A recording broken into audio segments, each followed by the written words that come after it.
Tactics and Operations, the official podcast of the Marine Corps Tactics and Operations Group. I'm your host, Major Rob Malcolm.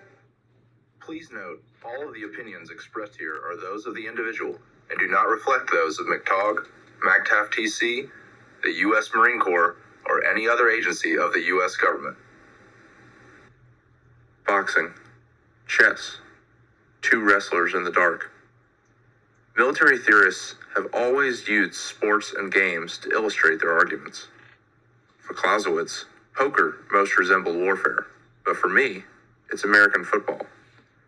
Today we're talking to someone who puts maneuver warfare into practice on a daily basis on the gridiron. He has taught in the classroom and coached football for over 40 years. He's a lifelong learner and a student of history.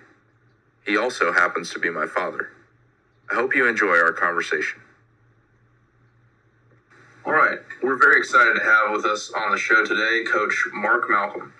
Coach Malcolm has coached football at all levels from 7th grade up to high school varsity in positions from special teams to offensive coordinator to head coach. Coach Malcolm, welcome. Hi, good to be here. So I want to jump right into the discussion today surrounding the overlap or intersections between the Marine Corps' doctrinal philosophy of maneuver warfare and the game we know as American football. Now, you've read MCTOG Warfighting, have you not? I did. I've reread parts of it in the last month or so, but I read it, some years ago, and in the search always to find new ideas that would inform what we were trying to do. And what did you take away from it? Well, the biggest things for me, obviously there's way too much talk about warfare in football. I realize, I'm embarrassed talking to somebody who's actually in the military in those terms, but going back at least to Clark Shaughnessy, who was the head coach at the University of Chicago when they had a very good football team. So much of what he saw as speed and movement from World War II have informed modern football. Whether it's the pace of it or how you're trying to get more people to the point of attack than your opponent can. But I do think there are a lot of overlaps. But one of the biggest things I know that struck me originally and then again in rereading it is the talk early on in the book about not just chance, but the fact that there are so many pieces going on that you cannot absolutely plan for. That you can't say to a certainty, this is the thing that's going to happen. And particularly coaching young people where, they may or may not execute the thing that you have practiced over and over and over again. That's the thing that we deal with. I just on a weekly basis is how well we're able to identify the chance elements in the game and how we're able to deal with those. So there's a high degree of uncertainty in the game of football, and it requires a certain level of ability to adapt in execution. Absolutely. So what are some ways that you have, as you've developed your program over the years, that you're able to adapt and survive with that degree of uncertainty? Well, again, we would like to be able to tip the contest to the point where those elements of uncertainty work in our favor. One of them is being a no-huddle team from pretty far back. We were a shotgun no-huddle team largely in 2008, long before. There were a handful of schools that were doing this kind of stuff. Now it's pretty commonplace, but our ability to control the speed of the game by being no huddle has been a huge factor, I think, in our success. Again, if we're no huddle, the defense has to anticipate that we may go very fast. We don't really always have to go very fast. And in fact, I think in a lot of my career, we haven't had to, but because they have to be prepared for us to do that, that increases that element of uncertainty for them. They have to be ready and on the line, whereas my pace is controlled by, or my team's pace is controlled by us. I think there are other things that we have done over the years where we try to attack defensive recognition of what we're doing, either by being very multiple, lining up in a lot of different sets, lining up in one thing and shifting to another, or motioning to another so that the defense's time to react to that is limited. And I've been a huge proponent for many years of, at least in the passing game, doing a lot of route options where my players are reading what the defense is doing, so that I might run the same play 5 or 6 times in a row, but it looks totally different to the defense because our routes are shaped by what it is that the defense does in reaction to them. Yeah, so I'm picking up a lot of parallels with maneuver warfare here. To go back to what you were saying about the no-huddle offense and speed relative to your opponent, which MCDP1 and the rest of our doctrine calls tempo, and emphasizes that over just objective speed. It's not always about just being fast, but being fast relative to your opponent. Can you explain to some of our listeners who may not be familiar, what is a no-huddle offense? Well, traditionally, offenses have had some form of huddle every play in which the vast majority of the players, and generally all the players, gathered to do that. I've seen a lot of pictures in the last couple of weeks because of the death of Lynn Dawson, of the Chiefs, who had an open kind of what they called choir huddle, which was an innovation even when it was done. But what we have done with the no huddle is we just don't ever get to that position. It's funny, I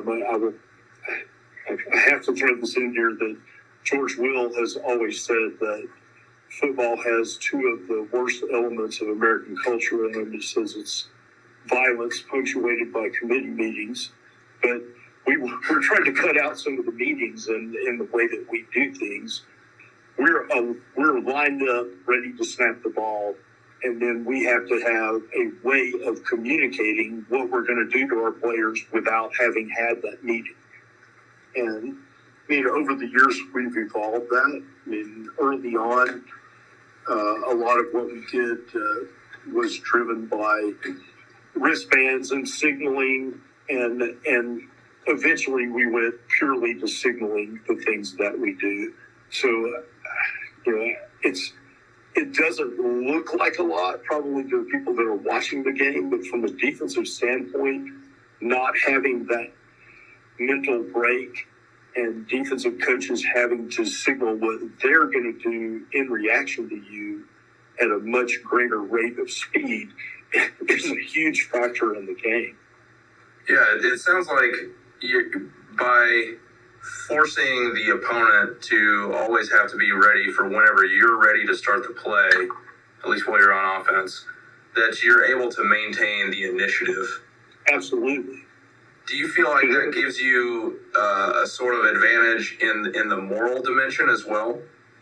I would say so, because, just from a psychological standpoint, the amount of energy that's expended by the defense in readiness, saps their energy, I think, as the game goes on.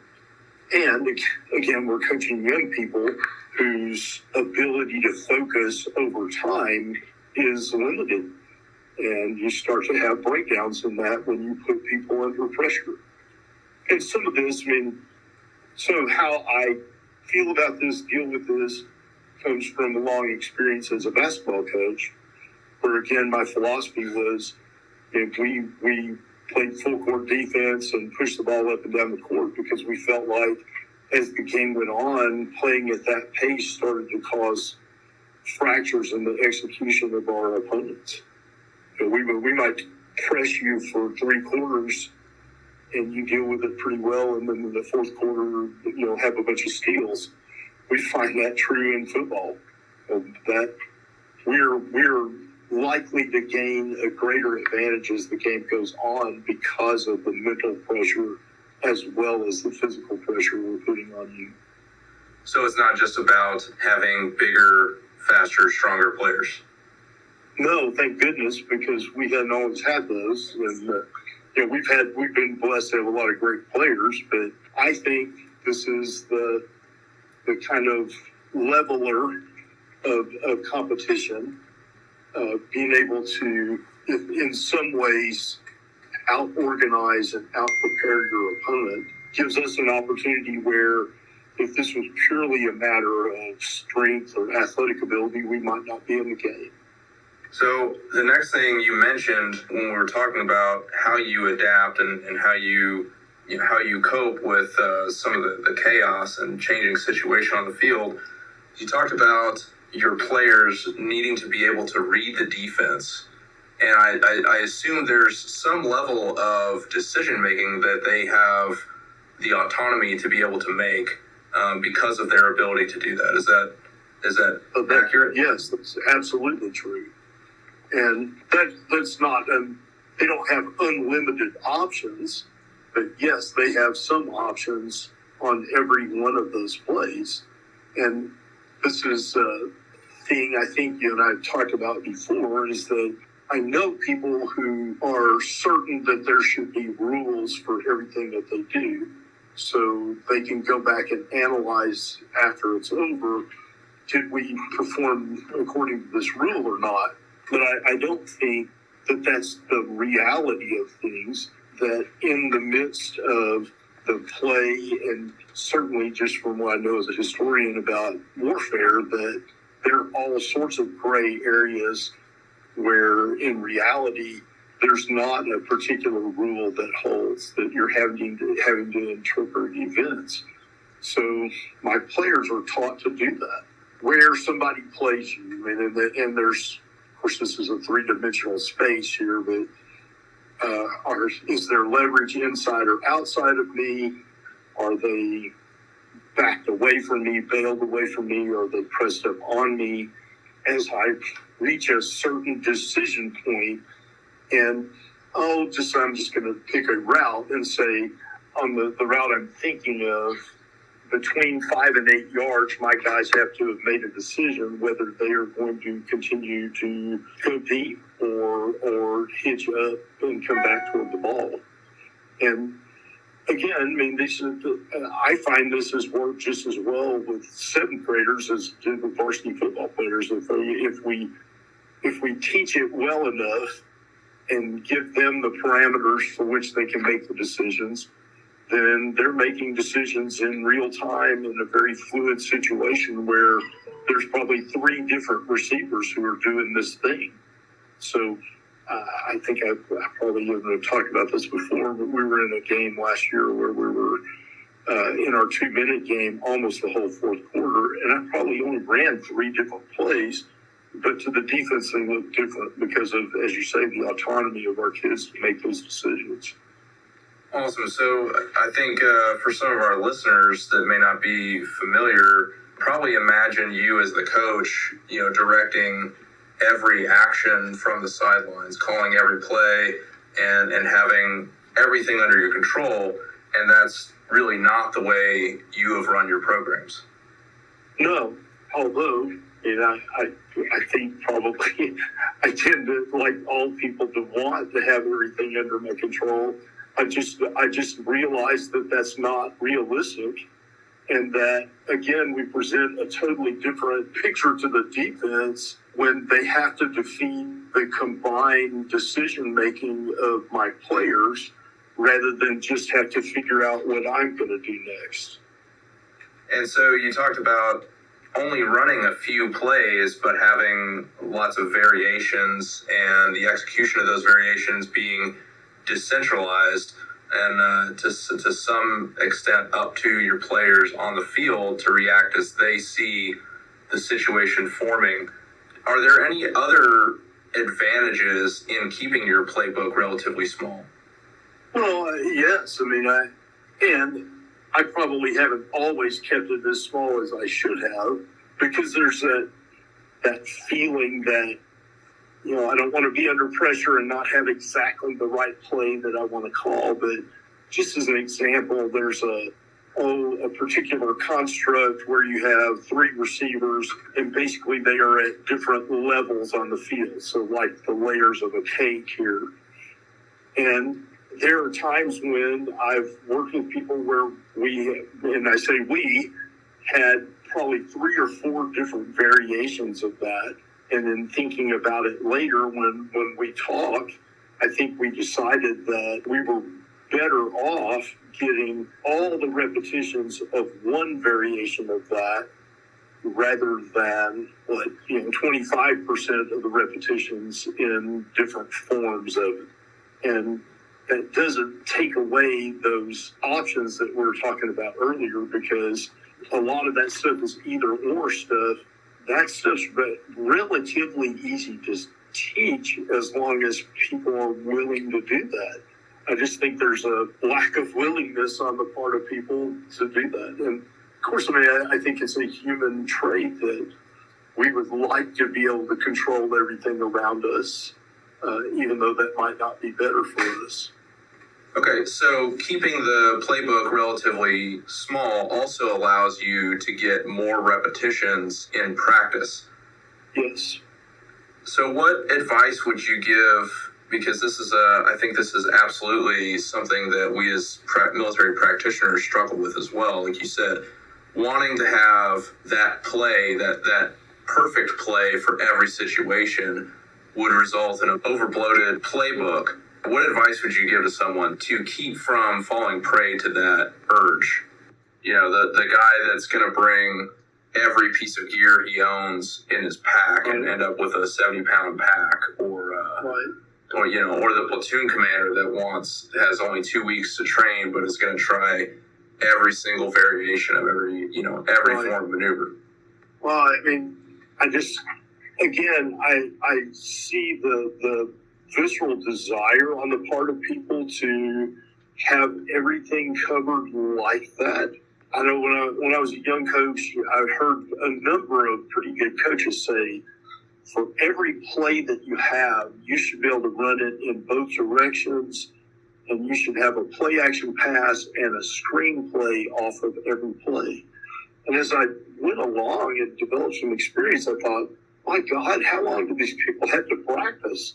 Because, and I don't think this is any secret to people who've seen us play, we don't even run every play that we run in both directions. And I don't care that the defense knows that. And they have to react to what they see as much as they react to their statistics or whatever they think of how we're going to run things. But famous basketball coach said, the one thing we have in common with all of our opponents is time. So how we use it, and hopefully the excellent way we use it and they don't, is our real advantage. So what to choose to work on and what not to, and having finite time limits. This, I have a clock in practice, and the temptation is always, well, let's run that play one more time until we get this. And I don't do that in practice. When we get to the end of the time segment, I expect my staff to rotate, because it makes the team more conscious of time. And, just kind of a time guy myself. So, I want the practice to go according to that. And I will say to my coaches, if you didn't get it in your 5-minute period today, make sure it happens tomorrow. But do a better job of planning. Okay? This is the tighter the time constrictions, the better prepared you have to be. But again, you don't have an endless amount of time, and I would rather be really good at those essential boiled down things that we have to be able to do than be able to have a reaction that's been practiced for every event that could possibly happen. It's a great lesson and very applicable to the military practitioner as well, especially in the Marine Corps. When you look at the amount of time you actually have in a workup, you don't realistically have enough days, enough training hours to get to everything you would like to get to. So really you have to focus on the priorities. And sometimes in this respect, less is more. Oh, absolutely. Yeah. So I want to turn now from the discussion so far has been kind of about the way you see the offense, the way you've run offense in your programs. I want to talk a little bit about preparation for games. When and how is your plan for the upcoming game formed? Is it weeks in advance? Is it the week of? Some of that depends on whether we've played these people before, and particularly whether we've played those people with the same coaches before. Because to some degree, I mean, I know in advance, what we can expect out of those. So to some degree, yes, we're planning ahead when we have that situation. Obviously, that doesn't happen all the time. And generally, we don't have film of our opponent until the Saturday morning after a Friday game. So typically, I mean, what I did as a head coach at Shelton was our guys came in. Usually, I came in 7:30 or 8. I asked the staff to be there at 9. They came in and watched the film and did some form of evaluation. I hesitate to call that grading because I think there's some disadvantages to giving an actual numerical grade as we evaluate those players. But they've done that, and then we start to look at the film. And since I had essentially the same offensive staff at Shelton for 5 years, Marco Rivera, the offensive line coach and the assistant head coach, and Philip Carroll, the quarterback coach and offensive coordinator, and I would sit in the room and watch film by ourselves and just make notes. And, if we saw something that, we thought was noteworthy, we would say something. But we had done it together for so long that we really didn't have to do a lot of talking about it. I think as time has passed, the offense that I run is more adaptable to almost everything that I see defensively, so that I don't have to make a lot of changes based on your defense. So I'm looking more at personnel things when I'm watching the film. I want to know, obviously, who your best defender is. I mean, if somebody's a great pass rusher and we may have to treat them differently, we need to know that stuff and make note of it. But that's the bigger part of planning. I mean, the things that are, I think, well, this is something that I think probably applies to you guys. The things that we are best at, I am not going to let somebody take away from us. I'm not going to say, oh, well, we're not going to run Y shallow because these guys so-and-so. No, Y shallow is what we do, and we're going to run that. And I'm just not going to allow that to be taken away from us before the game. When we get in the ball game and you're great at stopping it, we may do something different. But planning-wise, I'm focused on 2 or 3 kind of small aspects of what you do. And again, Philip and Marco and I worked together for so long, it was almost like we didn't even have to say that to each other. We had like a Vulcan mind meld going so that we didn't have to do that. Yeah, the team cognition or the shared understanding that you're able to build from working together. Absolutely.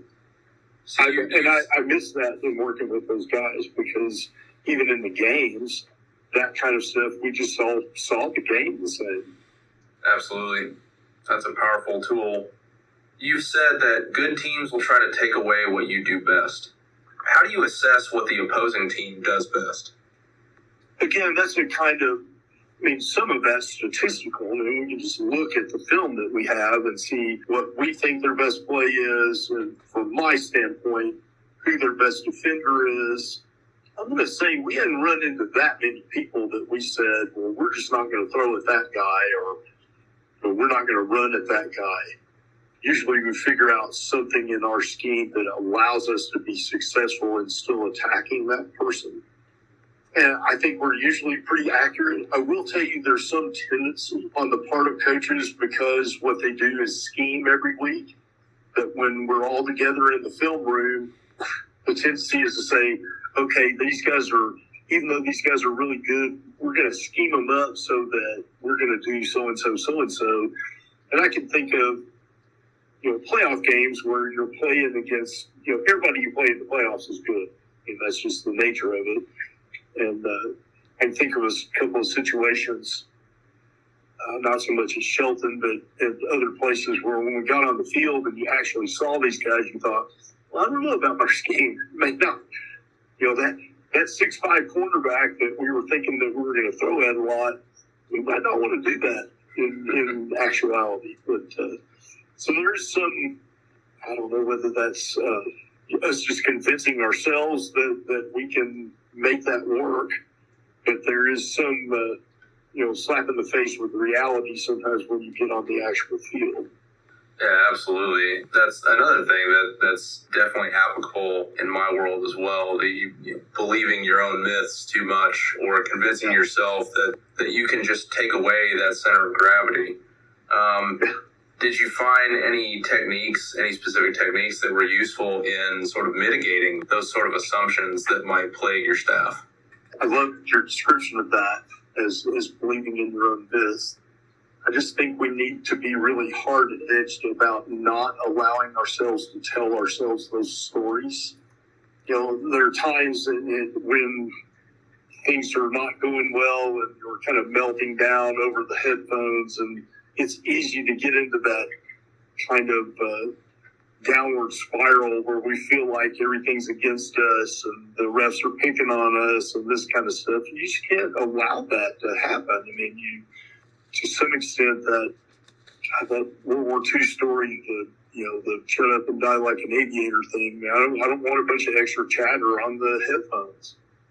I want us to cut to the chase and do the stuff that's actual football stuff. Feeling sorry for ourselves or feeling like we're invincible just because we're us. That's really not very useful in the actual ballgame. So as you are aware that your opponents are also, trying to assess what you do best and do what they can to take that away from you, do you deliberately attempt to complicate their scouting efforts? Like when you're aware that they're scouting you, is there anything you do to try to prevent them from assessing your strengths? Oh, absolutely. And I don't know whether it keeps them from assessing my strengths, but I try to add to the load that they have during the week by running things that may not make any difference to us, a different formation, receivers that are stacked or they're wider or tighter than normal, a different shift. Sometimes a trick play that took me very little time to put in, but that I know that they're going to have to devote time to, because it is always difficult for your opponent to replicate what you do at actual speed. And I think about when I was at Apollo and we were playing those great Lake Highlands and Forest Meadow Wishbone teams, we could simulate what they did in practice, but you couldn't simulate their athletes and the speed with which they could do it. So there was always some slippage where, I had to tell my guys, it's going to take us 3, 4, maybe 5 or 6 minutes into the game to catch up with the actual game speed of that. And you just need to know that and not be intimidated by it. You know what they're doing. We just have to catch up to how well they're able to do it in the course of the game, because they were really, really good. But I think for the most part, we were able to do that. Again, yes, you do some things just because I know my opponent is going to have to practice it. Yeah, we call that complicating the adversary's calculus. A lot of discussions around that with upcoming concepts for the Marine Corps, like stand-in forces. So let's talk now. We've talked a little bit about your preparation. What is your post-game routine like? Well, again, one of the reasons I usually, at least when I was the head coach, would get to the office early is so I could watch the film and make notes about things that might not be technical things, but things that we needed to change about the way the game went. Even little things. Did we do the discipline things? Did our guys stay behind the restraining line? they're kids and they're constantly pushing forward. You're having to make them back up. But again, those kind of detailed things I want to make a list of and talk about, and I'm going to go back to whatever the previous Monday was and make notes about that. So there's things that I'm trying to do just post game that don't necessarily have to do with how the game was played.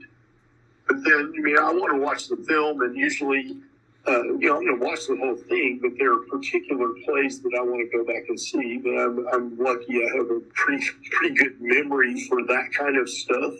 There are a handful that I'm going to say, okay, well, I want to see why this worked or why it didn't work on film. And of course, we're lucky to have the resources of film. Remember that, I started in this business when no junior high would have film at all. The high schools would have had 16 millimeter rush printed film, which looked like you were watching it through a rainstorm. I'll never forget the sound of those projectors running backwards and forwards. And in those days, there was always somebody that could splice together film in the dark because it was easier then. But the resource that we have in being able to watch good film today, and of course today technology is such that it's streaming seamlessly on your phone today. It's incredible to be able to see that. And now it's available to everybody. And so anybody who's got the wherewithal to take film has that as a teaching tool. So in the finite amount of time, especially the standard being, 1 week between games, and I'm sure sometimes you have more than that, but when you only have that 1 week, how important is it to review the past game versus preparing for the next game? How do you divide that time? Wow, that's a great question, because I think that varies with the experience of your staff and with each particular team, and really with how the game went, how much time you need to spend even with the team deconstructing that game. Now today, again, that film's available to the kids during the week if they're on one of these video programs where they can watch it anytime.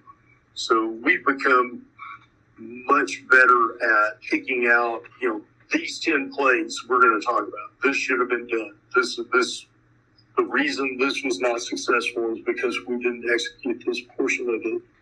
There are times when a game was so lacking in productivity that you just don't even watch it with the team the next week. And I'll tell the coaches, if you have time to look back during the week, great, but we need to push forward.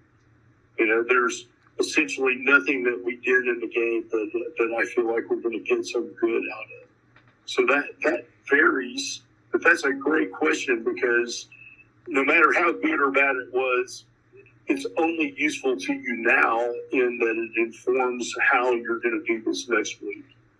So, if I have to choose in the balance of time, I'm gonna choose to prepare for the next game. Yeah, that's interesting and somewhat surprising that there are times when you just find that there's not enough value in dwelling on this past game. And, while we, especially here at MCTOG, emphasize the importance of reflection on our experiences in order to learn, we talk a lot about conducting after-action reviews. That's maybe something that we don't emphasize enough, is you also have to consider what was the value of this experience. And not every experience is valuable, or at least not to the same degree. So you don't want a one-size-fits-all where each and every training evolution, we're going to spend 2 weeks doing our after-action reviews. Some of them, that may not be productive. And that's the kind of judgment call you have to make. Totally agree. So I want to shift now to talking about culture. And this is something that not only have you talked a lot about over the years, but you've written about as well. For the listeners, the most time you spent at one place was at Apollo Junior High. Yes. Coming out of there with, I think, a 2-to-1 win-to-loss ratio. You had a boss once say something to the effect of, Apollo has won games it should not have. What did he mean by that, and do you agree? Well, I mean, yes, I agree that if you evaluated talent on paper or the sheer number of people that we had to choose from compared to some of the people we played, yes, I would say we won games that you would not have predicted us to win. I think we got very good at being better prepared lots of times than the people we were going to play. Again, at the junior high level, and I hate to use that term because it's not a level so much as just a matter of resources. The junior high doesn't have as big a staff. They don't get as good a film. For instance, you're lucky if a parent films the junior high game.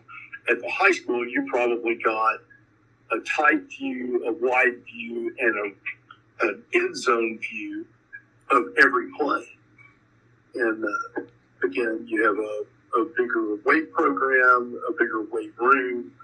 I mean, there's just a lot of things that go along with that. But at the junior high level, the people that maximize those aspects of organization are just going to be more successful. And again, I mean, we were playing Duncanville and Mesquite, and we played the Lake Highlands Freshman Center when they had 900 boys and girls in their school, and we had 300 freshmen at Apollo. So, I mean, they're 3 times our size, and I didn't ever lose to them.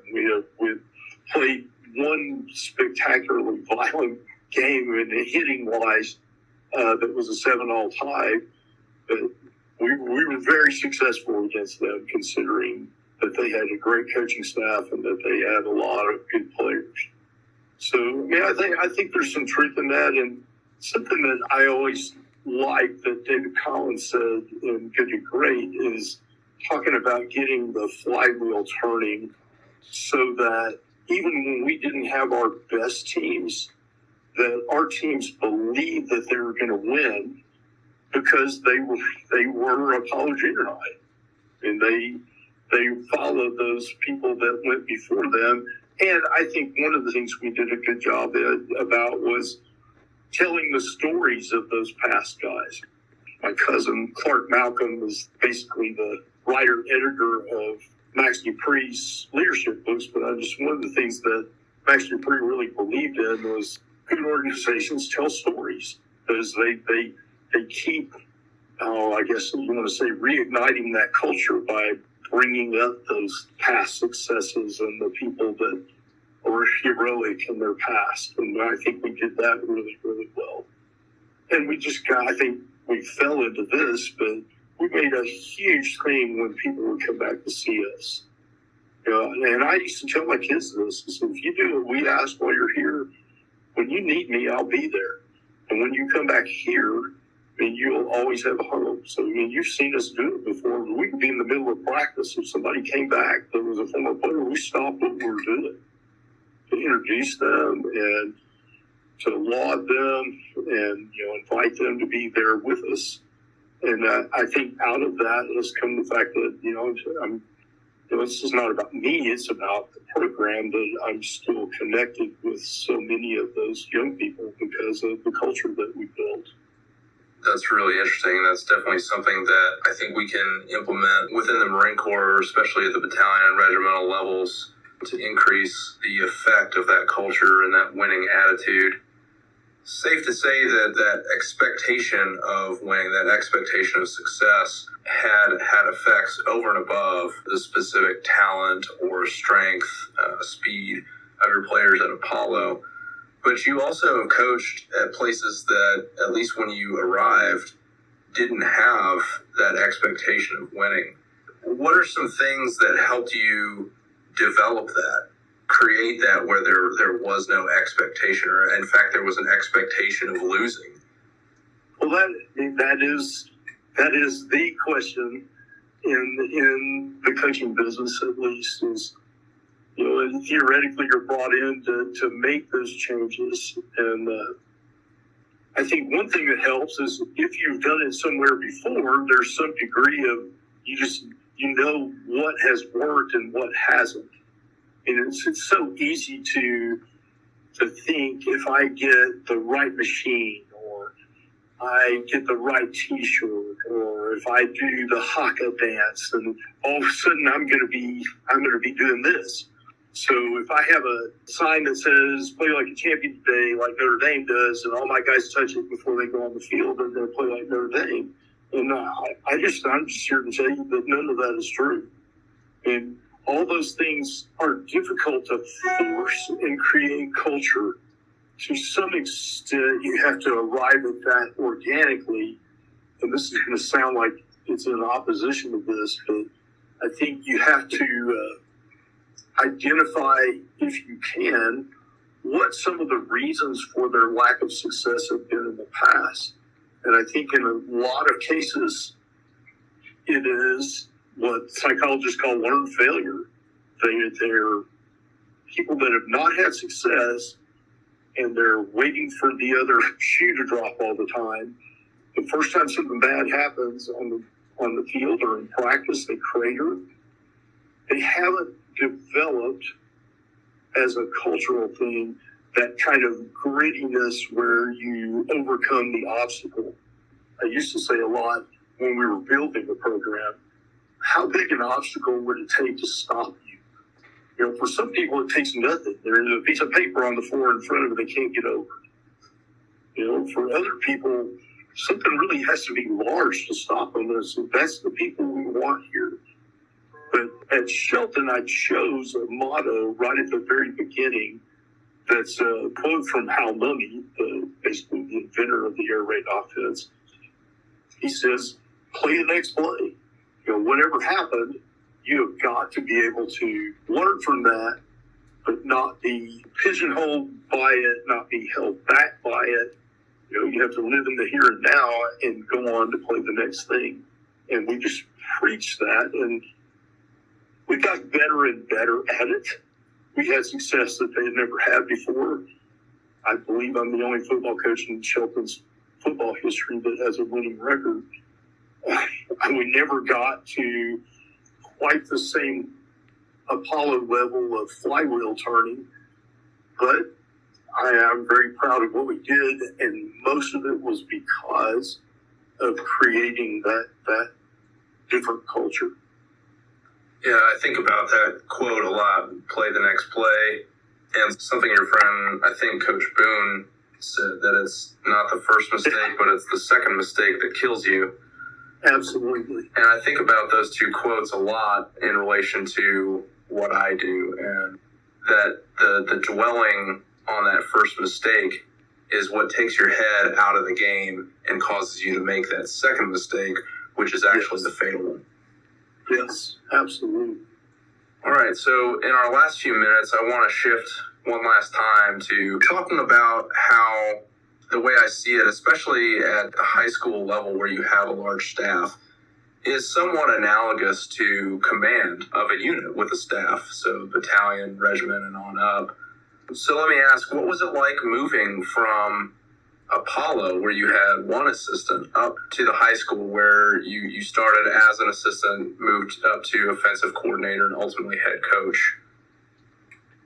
Well, I think the tendency is to, since you know what it is you're trying to accomplish, to want to do everything yourself. And I just think that's such a terrible waste of manpower. One of the cups, the coffee mugs that's on my desk right here is my Nimitz cup from the Nimitz Museum. And basically what it says about leadership is that you just pick good people and then give them the opportunity to do well. So, you know, I would say I have been blessed always to have incredible people around me, and they've made me better, and they are really the people who made that flywheel turn. So I've had to work to make sure that I'm giving some degree of ownership to those people, even if that means that they're going to, in my view, are going to make some mistakes. I mean, I can guide them when that happens, but getting to see and I'm getting to do it right this second because I have such an amazing staff at this place. With special teams, I've given everybody a particular phase, and I gave them resources, but I didn't tell them how I wanted it to be taught. I said, okay, here's your day. Today we're doing punt, kick, return. And then these guys jump out there and they're teaching it and they're personnelling it because they have ownership of it. And I think it means something to them that I have the faith in them to let them do their job. I'm not looking over their shoulder all the time. And I think I became a better coach by being able to do that. Again, the tendency is to want to do it all. And even at Shelton, the first year as a head coach, I probably did more of that than I should have. But, I think learning to use that resource of having good people and letting them rock and roll with what they do that's the whole deal. At the battalion level, I've seen good and bad examples of this. I've seen battalion commanders try to do everything themselves. And while they may be on a good day good at most of those things, certainly after several days in the field fighting a thinking enemy, say at the MWX, your capacity is pretty diminished. And so if you're not making use of all those talented people around you, you're bound to fail. So my advice in that case was to think about what are the things only you can do. And so my question is, when you're the head coach, what are the things that only you can do?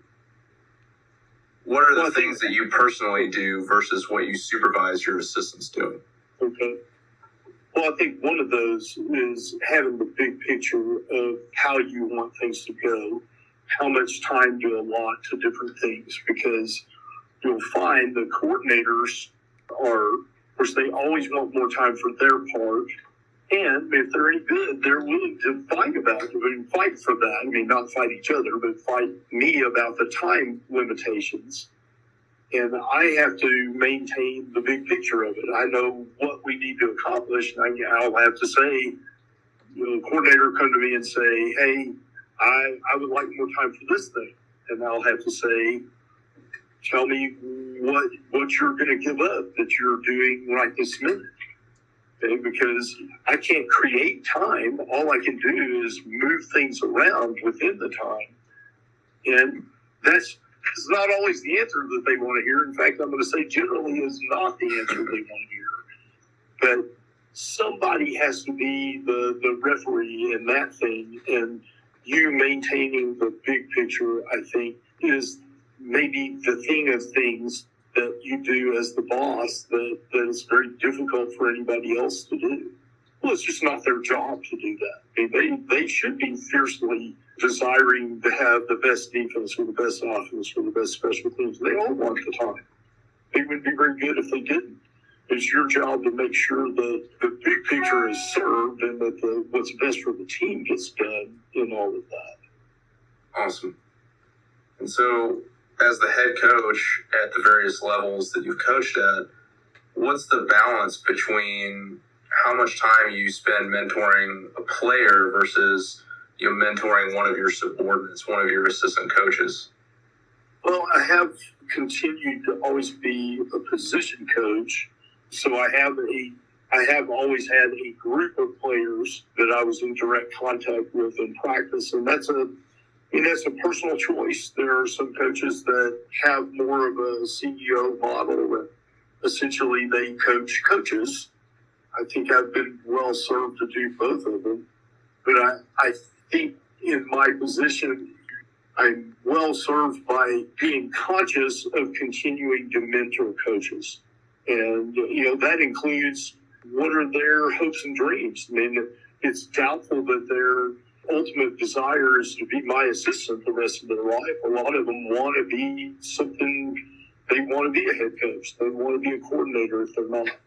And giving them opportunities, identifying their talent and their desires and giving them opportunities to work toward those, that's part of what a good leader is doing. And they're developing other leaders. And that's true of how we deal with our players. I always tell my coaches, we can't say we're building leaders and, have captains and have, special teams captains and that kind of stuff, and then don't ever let them make any decision. So they can see through that. I mean, nobody has a better bull meter than a kid who's being taught, and they see through that. So, you want people to be better at what they do. You have to let them do it, and you have to, if anything, give them opportunities to exercise their leadership and their decision making. So that's a great segue as we come to the end of our time here to ask one final question that I think kind of pulls together the different topics we've talked about between tactics, preparation, culture, and your role as something analogous to the commander. And that is, when you talked about giving that autonomy, whether it's in the game when, say, a receiver reads the defense and has some autonomy in the route he chooses to run, or in practice with one of your assistants, how do you deal with it when they make a mistake? Well, I would say when I was younger, I probably didn't deal with it nearly as well as I should have. It took me a long time to reach the point where I could understand that not everybody that I was going to deal with is quite as driven about that kind of thing as I am. Where I was constantly disappointed at people who weren't as driven by that. But I think what I hope I have evolved to is that when we have that, every one of those things is a teachable moment. I want to be able to say, and that sounds really trite. I hate to use an educational stick like that, but it's true. You'd be able to say, what did you see? Okay. Why did we make the decision that we made? And sometimes they have no idea. And that in itself is teaching them something. So, we have keys. We should say, okay, my man bailed off of me. Why did you keep running? Why did you help him cover you? You need to see that. Or if it's a coach that's, make a tactical decision that doesn't work. We got a two-point conversion somewhere else, and then we squandered that extra point lead later on because we just weren't thinking about it. You need to point that out to them. So, we had the bump on these people, and we threw it away by not being very analytical about it. But hopefully that means next time they get that fixed. And again, I feel like I've gotten better at that. Well, thank you for that answer. So we're about to the end of our time here. If any of our listeners are interested in learning more about your program, the things that you've done, and some of your thoughts about the game, where can they go to learn more? Well, hopefully their best resources have a website, coachmalcolm.com, has some good video. It has all the published articles that I've put out. Some of those are technical things, but a lot of them are philosophical things. And they can reach me through the website, too. And I'm always glad to answer questions. I have found this fascinating in analyzing, watching your career and how those things, these ideas overlap. Has been fascinating all through this. Awesome. Well, Coach, thanks for joining us, and I hope you have a good rest of your day. You too. Thank you. Thank you for listening to Tactics and Operations.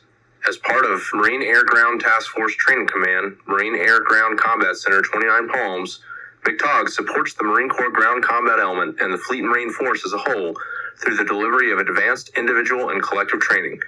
If you would like to know more about the great things going on at MCTOG, you can find us on social media on Facebook, LinkedIn, Twitter, and Instagram by searching Marine Corps Tactics and Operations Group. Until next time.